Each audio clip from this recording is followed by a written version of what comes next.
You're watching the Sporting Time Show with host Doug Thompson. Sponsored by Jewelry Barn and Pawn Shop. For the athletes, for the game. Welcome into the Sporting Time Show. I am Doug Thompson. And I'm Joe Brunk. Welcome back, Joe, because we were gone last week because of a little hiatus with the grunge, would you call it, or the yucks? The grunge? Yeah, is that what it is? Is it grungy, yucky? I've never heard of any sickness being called the grunge. Well, what is grunge? Because it sounds like it's not good. It's a style of music from back in the 90s. Well, that's not me. I don't think that's what you had, though, Doug. It felt like it. It felt like it was just a bad. You rocking a little Pearl Jam, a little Nirvana. Worse than that. Oh, my God. Worse than that. What has happened? Dude, we're just getting started with the show. I know. We're already off the rails. I'm off the rails, but we are healthy, and we are obviously happy that we are here tonight on WNKY. Joe, we have got a ton of stuff going on, and it's all related to this little orange round ball right now. The girls' fourth region tournament is well underway. You can actually watch the show tonight and scoot on over to Diddle Arena. Get on over to Diddle. Yeah. The finals. Yeah, the final going to be happening in like 30 minutes after the show is done. Yeah. You got a great matchup because what we've seen so far as of this taping is the district champions all moved on in the first round. Now, 3 of the games were very tight. Glasgow led the entire way against Russell County until the final 20 seconds when the Lakers got the job done at the end. Same happened with Warren East and Barron County. That one was a tie one when Warren East led for a good portion of that game. And then Logan County and Metcalf were in a tight one as well. So a very competitive girls region tournament so far. And I only expect that to continue as we get to the semis because you had Bowling Green taking on Russell County in a matchup where Russell County beat Bowling Green just a couple weeks ago to end the regular season. And then Logan County, who's been a pretty good team, catching fire a little bit, taking on Barron County and what could be a good matchup there. So we don't know who's in the final, but we know that it's probably going to be 2 pretty good teams that are going to be playing there on Saturday night. Because of the way that we tape the show, we're ahead of it a little bit. So we don't know. Now, Joe has his crystal ball right here, and he could project out. We do know that Bowling Green. It's a little hazy. It is a little hazy right now. A little hazy. And wait till you get to the boys' fourth region. It's going to be really hazy. But the girls, Bowling Green have dominated fourth region for the most part. As you just mentioned, they lost to Russell County at the end of the season. But what about the Lady Raiders? 2008 was the last time that they were in a fourth region tournament. They punched their ticket in the 14th district. They play so tough against a really good Barron County. Coach Neville's done a fantastic job.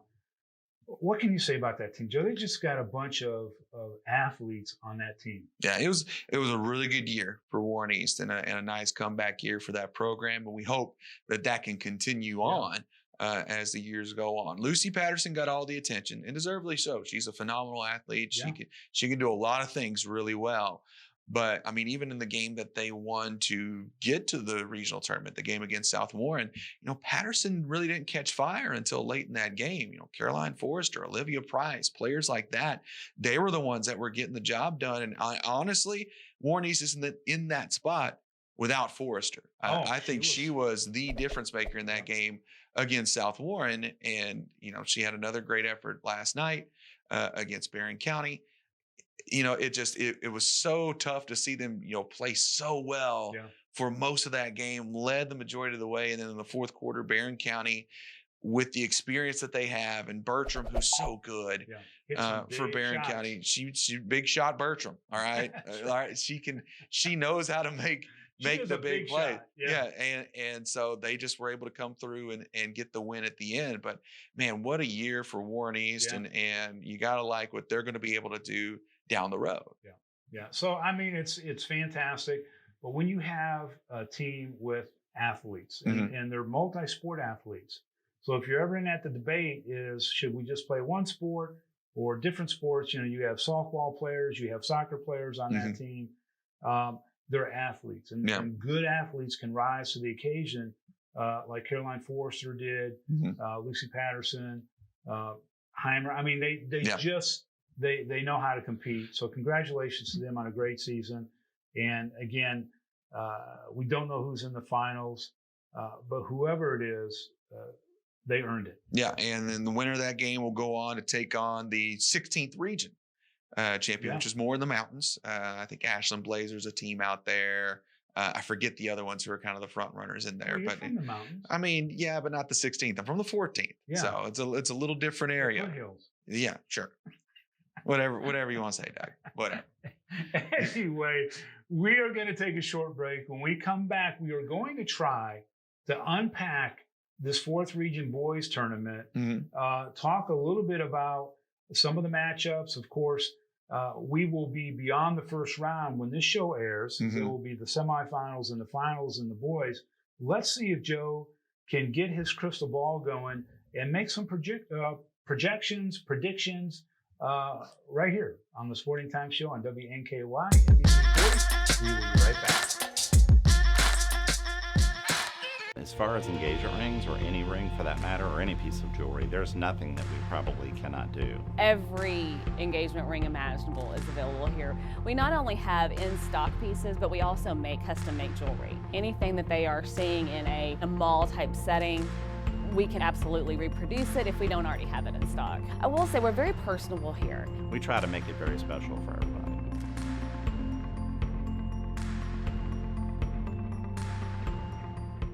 Leachman Buick GMC is the #1 GMC dealership in Kentucky and multiple winner of the GM Mark of Excellence Award, and just recently achieved the #1 ranking as the most trusted GM service department in the Southeast United States. If something isn't right with your vehicle, no matter the make or model, just give Leachman a call. We offer a 15-minute diagnosis at no charge. Schedule your next visit at LeachmanAuto.com and discover why generations of customers choose Leachman Buick GMC. Planes and trains, cars and guitars, caves and waves, rails and trails, thrills and chills, charm and farms. We could keep going for days, and that's just what it would take to see and do everything in the Bowling Green area. As the home of the Corvette, we sure love our fast cars, but the city offers so much more that we think you'll be surprised by how much is happening here. The icing on the Duncan Hines cake is that we're geared for couples, families, and groups with this many options. For more information, go to visitbgky.com.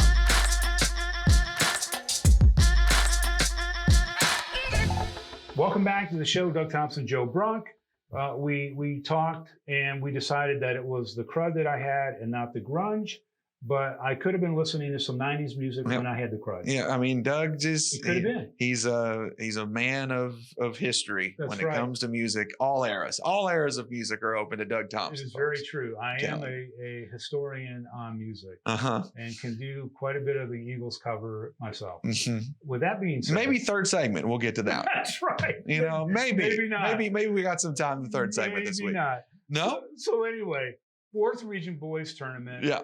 There were a couple of teams that ended up in the 4th Region, Joe, that may not have been on the radar going into their district tournament. One was obviously Cumberland. Yes. They were 7-21 on the season.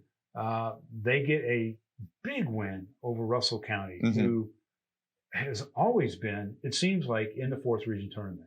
It seems like every year it's Clinton and Russell. Right. That's pretty much who we talk about every year on the guys' side. Yeah. And Cumberland comes away with a big win. They punch their ticket.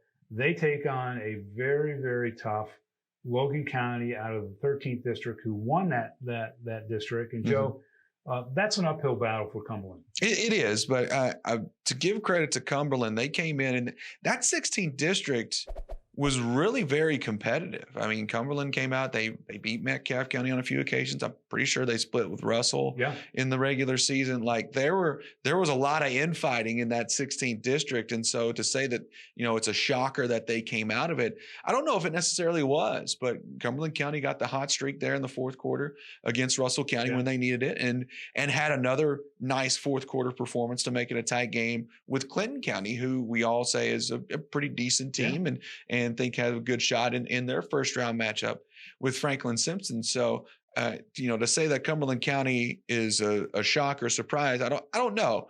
But 7-21. Yeah, but 7-21, to say they're a good team and that they're probably going to make a deep run in this fourth region, It's going to be tough. probably not. And to get Logan County in the first round, that's a matchup problem. That's a matchup problem for a lot of teams in this region because they've got multiple guys who score in double figures. I mean, last year it really was kind of Woodard scored and other pieces kind of ran alongside of them and kind of fed off what Woodard would draw attention to. Now Nazario is coming in and is a guy who can create his own shot. So now you've got two guys who can make their own shot, create their own offense, and that opens up so much more for guys like Hardison and all those other guys that can jump in and make some threes. So matching up with them is not going to be easy, not just for Cumberland County, but for Bowling Green or ACS or Warren Central or Barron or whoever ends up matching up with Logan County as long as they keep moving on in this tournament. Well, here's the thing. And again, these games have been played in the first round. So Joe and I don't know the outcome, but in the top bracket, you have Logan County versus Cumberland County. And then you have the top seed Bowling Green taking on Allen County Scottsville, which was another team that really showed out late in the season. And it could have gone either way, but they had a great district game to get them into the fourth region. But they're going to face a pretty tough Bowling Green team. A nice game for them against Glasgow. They split with Glasgow in the regular season. Mason Shirley catches fire, becomes instant offense in that game against Glasgow, scores the last 14 points to get them to that district championship and to Diddle Arena for the regional tournament. He has to be big in order for ACS to have a chance against Bowling Green because the Bowling Green is just so athletic and so deep, and they're going to run. I say deep. They run about 8 guys without really flinching. And ACS, they may be able to run 6, 7, maybe 8, but their 7th or 8th is probably not at the same level as Bowling Green's 7th or 8th. And that's what's going to come into play. If Bowling Green has their way, that's what's going to come into play is depth and the ability to run that college length floor is going to be very big. And Bowling Green was able to get a double-digit win over ACS in the regular season. But that game was a lot closer than the final score indicates. Bowling Green kind of pulled away in the fourth quarter of that game. And that may be what happened again here in this region tournament. But, ACS, if they can come out and slow the game down a little bit, make it possession by possession, they may have a shot at that because they might have the best consistent score. When Mason Shirley is on, he becomes a guy when you slow it down possession by possession that can really be a factor in a game where Bowling Green has, a couple guys. I mean, Connor Cooper can make some threes. Isaiah Mason from 15 foot in is nigh untouchable. Right. He really is. He's really worked on that jump shot and is really good in that spot. So obviously I'm going to favor Bowling Green in that one, but don't sleep on ACS is all I'm trying to say. But there's, the X factors. Bowling Green has been to the fourth region tournament so many years. They're so comfortable at Diddle Arena. The expectation is, I think, a little bit different. They're a great transition team. Yes. They're going to push. They got depth. ACS, they've got talent. Brad Bonds has been to Diddle Arena many, many times on the girls' side and on the guys' side. So we'll see. The crystal ball right now, Joe, I think says Bowling Green and Logan County meet up in the semifinals. I think that's the safe prediction. We might be wrong. Yeah, and that's the matchup that everybody wants to see, right? Logan County, I believe, undefeated in region play this year, but didn't play against Bowling Green, didn't play against Warren Central. Exactly. They did beat Greenwood at Logan County. So to say that they haven't played anybody in the region is just a lie. Sure. They beat Barron County. Right. So, another nice win there. Talent. So they've got talent. They've won some really good games, but I think getting Logan County against a Bowling Green, against a Warren Central, those are the matchups that people have wanted to see. A lot of people like in Logan County. After that draw came in, especially because Logan County gets the chance to have a game on that floor, get used to shooting in that gym, right? Instead of having to come in and be able to excel and play their best game right away, they get a game to get comfortable with Diddle, and then they get to take on a 14th district team in Bowling Green.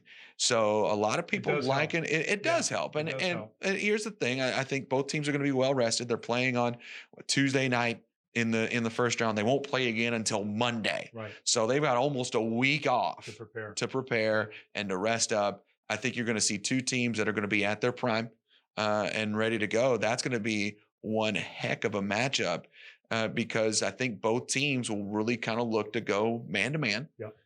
And you get to see player on player, and there's a lot of star players on both teams, it's going to be exciting. which the matchup's going to be fun. It's going to be exciting. We're going to take a short break. When we come back, we're going to look at the lower bracket of the boys' 4th region right here on WNKY NBC 40. We'll be right back.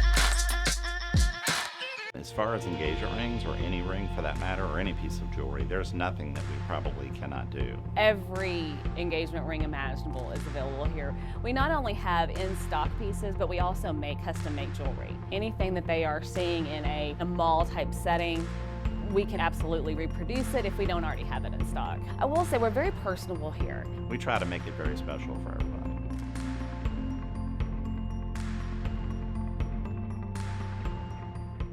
Leachman Buick GMC is the #1 GMC dealership in Kentucky and multiple winner of the GM Mark of Excellence Award, and just recently achieved the #1 ranking as the most trusted GM service department in the Southeast United States. If something isn't right with your vehicle, no matter the make or model, just give Leachman a call. We offer a 15-minute diagnosis at no charge. Schedule your next visit at LeachmanAuto.com and discover why generations of customers choose Leachman Buick GMC.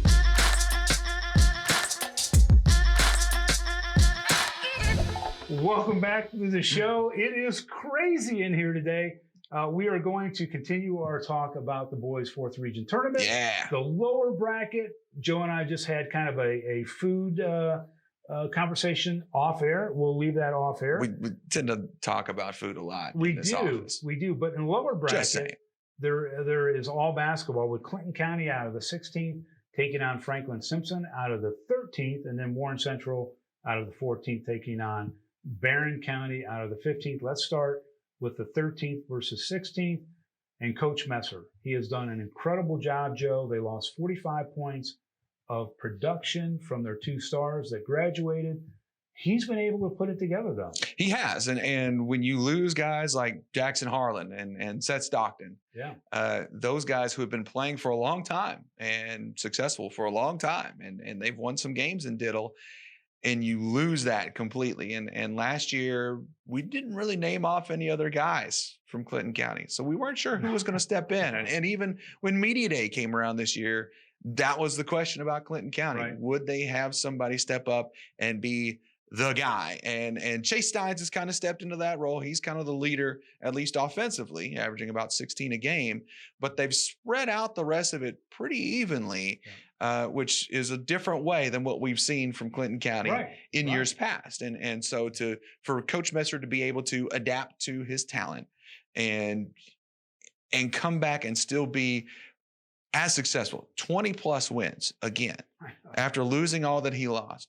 Another district championship. Now, granted, it's the 16th, and a lot of people say that 16th district isn't as good, and it probably isn't. When you look at the years when Russell was in the heyday, but this year it's a little bit off. It's a little off. If you compare it to the rest of the region, the 16th, it's a little bit of a step back. But Clinton County went out and they won their games. Right. They won their games. They won their district. And you got to give credit to the coach for that, I think, and to prepare this team the way that he has. Yeah. The question will be, can he prepare them for the athleticism of Franklin Simpson? Right. And Franklin Simpson is just going to throw a whole lot of bodies at you.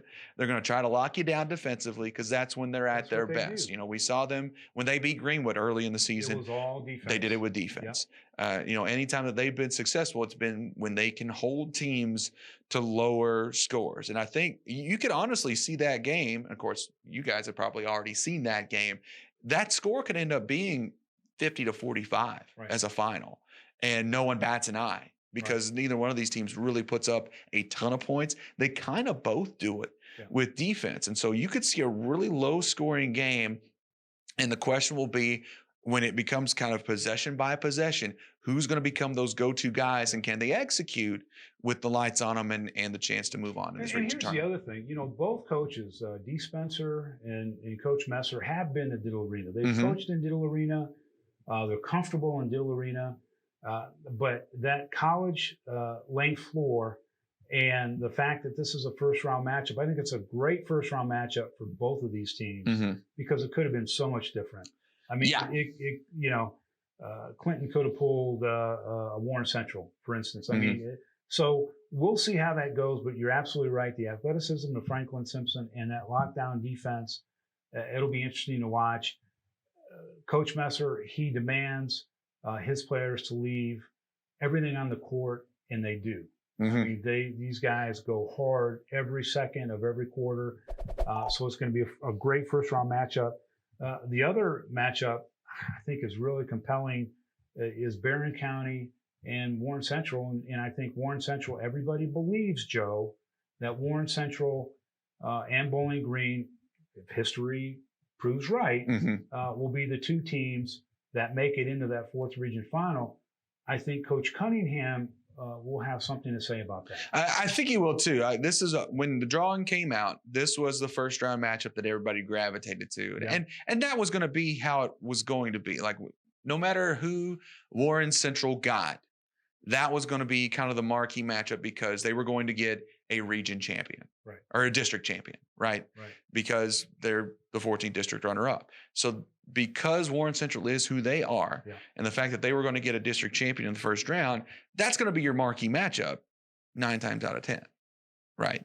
And that's what happened again this year. And so you get a Barron County team that has played really well, played Bowling Green very tight at Bowling Green, played Logan County very tight, I believe, at Logan County. Like, this is a team that can go on the road and play really good competition very close. Aiden Nyken has vastly improved in his skills from a year ago. And he was good last year. Like, here's the thing. He was solid last year. He's markedly improved this year as the go-to guy for Barron County. And then you will throw in a Will Bandy, and they've got some other guys who are just really good role players who aren't going to hurt you. They may not be the guy to go out and win the game, but they're not going to be the guy that costs you the game either. And that's big for Coach Cunningham. And they have that crafty coach in Coach Cunningham. Cunningham's pretty good. And, this year, the Kentucky Coaches Association Coach of the Year in the fourth region. So that's not by accident. No. The guy knows what he's doing, and he's won it a few times. And so I agree. I think he's going to have something up his sleeve. But matching up with Warren Central is going to be tough to do. I don't expect Barron County to go man-to-man. I don't see it. I think they're going to go zone. I think you're going to see zone, and you're going to force Warren Central in their first game in this arena, in Dill Arena, to beat you from the outside. They're capable of doing it. They've done it before. They did it a couple years ago in the first round against Glasgow, which was a really good matchup. They could do it again, but they've also had games where they just go cold from the outside as well. And so I think that's going to be the gambit for Barron County. Dre Boyd, you got Giovanni Floyd, you've got all sorts of great players. Kobe Brents, Tay Smith, Tager Malika. They got plenty of tools in the toolkit to go. But you can watch the boys semifinals and finals on stfanclub.com. You can watch it. You don't have to listen to it. You can watch it. You can listen to Joe. You can watch it. You click on live stream, and then select the game, and it comes up, and you're at Dill Arena. And we're gonna have some great coaches joining me on those broadcasts, guys who actually know what they're talking about, as opposed to me just kind of rambling on like I have here the last little bit. But the coaches we're bringing on are gonna be real great. It's gonna be a lot of fun. And the girls' fourth region championship game right here on stfanclub.com. You can watch that as well. Joe, real quick, give me your semifinals matchups with the crystal ball. I think it's Bowling Green Logan at the top. I think it's Warren Central and Clinton County on the bottom end. I think Clinton County, I think they're just so well coached. I think Messer's going to be enough to get them into that next round against Warren Central. And then we'll kind of go from there because the semis hasn't happened yet. It's going to be so exciting. We're going to come back. We have more basketball to talk to you about, not high school, but a college event that starts. Well, it's kind of going now. Well, it's going now, but we've got some semifinals and finals going on for that as well. You got to check this out. More of the Sporting Time Show when we return on WNKY NBC 40.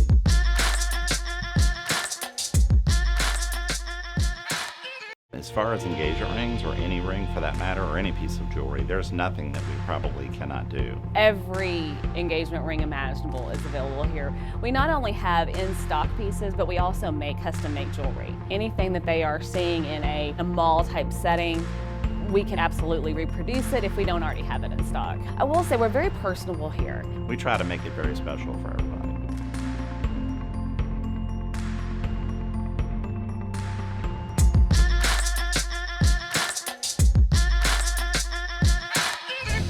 Welcome back to the show. Well, Joe, there is a huge college tournament going on in Bowling Green, the Mid-South Conference Men's and Women's Basketball Championships happening at Bowling Green High School's arena. Yeah. And it is absolutely fantastic. We encourage you to stop by and check it out. They have the men's semifinals. You can catch the last game tonight at 7:30 at Bowling Green High. And then tomorrow, March 8th, you have the semifinals. And then on Monday, you have the finals for both the men's and women's. And you also have the semifinals for both the men's and women's tournament on March 8th and the finals on March 9th. Interestingly, there is at least a dozen female athletes from around the 4th region and 5th that play in Mid-South Conference teams, very, very good teams that will be playing back here in Bowling Green. Stop on by and check it out, Joe, because it is going to be fantastic. Look, we got a Mid-South Conference basketball right here. There is going to be halftime entertainment. There is going to be so much going on, but it is quality basketball. You got it all. You got the 6'11" guys. You've got Jake Omer from Georgetown that can fill up a basket pretty well. What else do we got? You know, Kyron Jones, former Bowling Green kid. He's playing at Georgetown now. They're the defending NAIA national champions, not just the Mid-South champion. They're the national champs, looking to repeat and have a decent shot at doing so. But they've got some competition here, and going to be a whole lot of fun to see. You know, this was a lot of fun to do last season. As I did that whole tournament, got some help this year, so that's good. But it's a lot of fun. There's some good basketball there. Yeah, it's amazing. Out of the 12 teams, you've got 5 and 5 ranked in the Coaches Association national poll for NAIA basketball coming out of the Mid-South Conference. So if you've never seen Mid-South Conference basketball, you got to check it out because it is exciting, it is fast, and they play above the rim, which you and I do not do. No, we don't come close. You're a lot closer than I am. I don't come close. Okay, you don't come close. I don't come close. Got no hops. But stop by and check it out. Bowling Green High School, the Stuttle Financial Arena is they took the naming rights to the arena, and it's really fun. Check it out. You won't believe when you walk in the way that it looks. It's going to look fantastic, and the games are going to be as great as well. So anyway, Joe, that's going to do it for us tonight. It's glad to be back on the air. We will see you next week, same time, same place. For Doug Thompson, I'm Joe Brunk. Have a great week.